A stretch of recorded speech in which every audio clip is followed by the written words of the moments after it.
Welcome back to another episode of Revealing Biblical Truths. In today's video, I will be discussing the Torah regarding clean and unclean animals. In the scriptures, Yahweh gave us laws regarding eating animals and which ones were safe to eat and which ones aren't. Yahweh made these laws for our health and protection against disease. It is scientifically proven that some types of animals harbor harmful bacteria and parasites and are otherwise generally not good for human consumption. Let us remember that His ways are higher than our ways, and that we should trust His word when it comes to laws He makes. When we think we know better and go against what He said, we deceive ourselves. Let us also remember that, as I have previously discussed in videos, the Torah was not abolished at the death of Mashiach, and that Mashiach told us that nothing at all would pass from His Torah until heaven and earth pass away. Nothing. It is so plain you need professional help to miss it. So without further ado, let's dig into the scriptures and find out which animals are good to eat and which are not good to eat.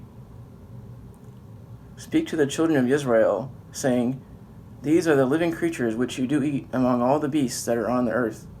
Whatever has a split hoof completely divided, chewing the cud among the beasts, that you do eat. Only these you do not eat among those that chew the cud or those that have the split hoof. The camel, because it chews the cud but does not have a split hoof, it is unclean to you.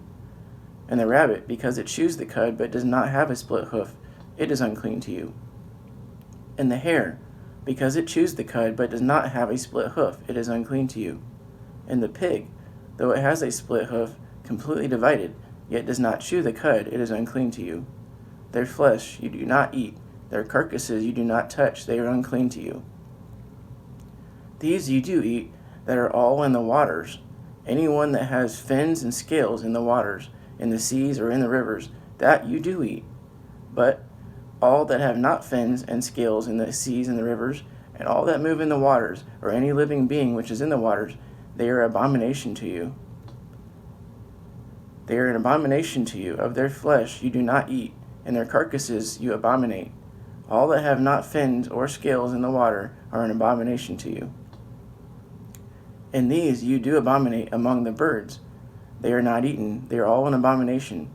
The eagle, and the vulture, and the black vulture, and the hawk, and the falcon after its kind, every raven after its kind, and the ostrich, and the nighthawk, and the seagull, and the hawk after its kind, and the little owl, and the fisher owl, and the great owl, and the white owl, and the pelican, and the carrion vulture, and the stork, and the heron after its kind, and the hoopoe, and the bat, all flying insects that creep on all fours, is an abomination to you. Only these you do eat, of every flying insect that creeps upon all fours. Those which have jointed legs above their feet, with which to leap on the earth. These of them you do eat, the arbel locust after its kind, and the solam locust after its kind, and the hargol locust after its kind, and the hagab locust after its kind. But all other flying insects which have 4 feet are an abomination to you. And by these you are made unclean. If anyone touches the carcass of any of them, that is unclean until evening, and anyone picking up part of the carcass of any of them has to wash his garments, and shall be unclean until evening. Every beast that has a split hoof, not completely divided, or does not chew the cud, is unclean to you. Anyone who touches their carcass is unclean. And whatever goes on its paws, among all the creatures that go on all fours, those are unclean to you.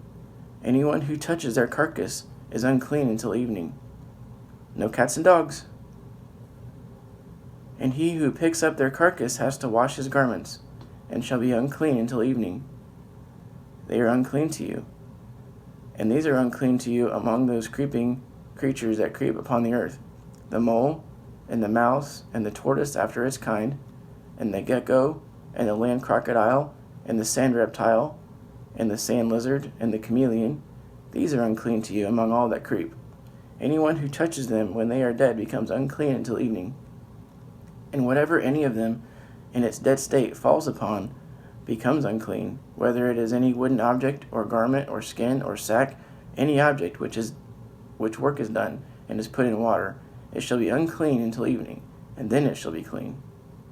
Any earthen vessel which any of them falls into, whatever is in it becomes unclean, and you break it.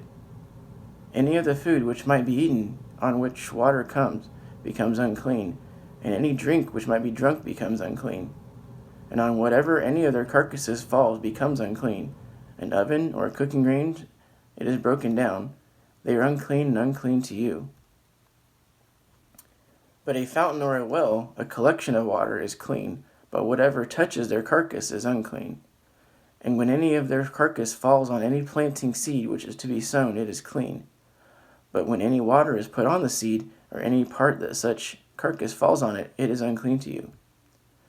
And when any of the beasts which are yours for food dies, he who touches its carcass becomes unclean until evening, and he who eats of its carcass has to wash his garments, and shall be unclean until evening.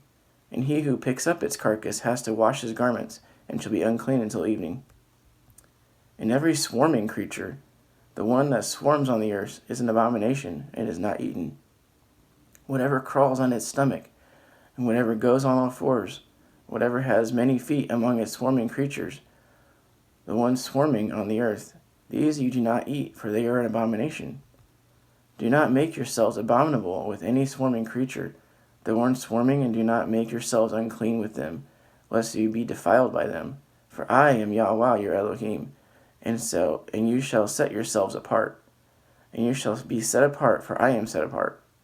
And do not defile yourselves with any swarming creature, the one creeping on the earth. This is the Torah of the beasts and the birds and every living being, the creeping creature in the waters, and of every being that swarms on the earth, to make a distinction between unclean and clean, and between a living creature that is eaten and a living creature that is not eaten. So as you can see, Yah has specifically created some animals to be for food, and some not to be eaten. He gave us this distinction because some animals' jobs are to clean the earth and the seas.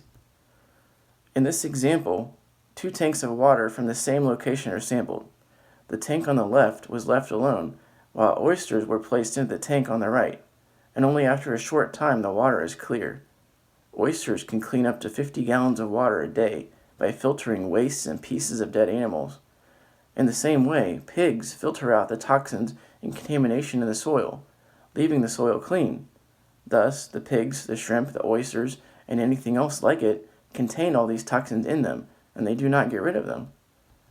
So, when somebody consumes their flesh of these animals, they in turn ingest all these toxins and parasites, and this leads to disease.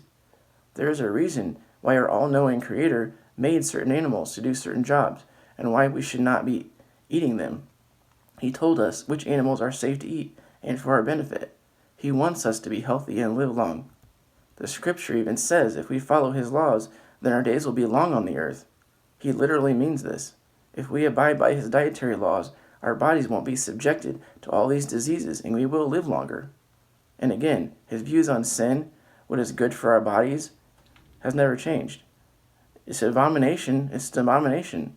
He made these laws for our own good. Why should we not trust Him in that? If you enjoyed this teaching, give it a like and subscribe to my channel. Thanks for watching. Till next time, Shalom.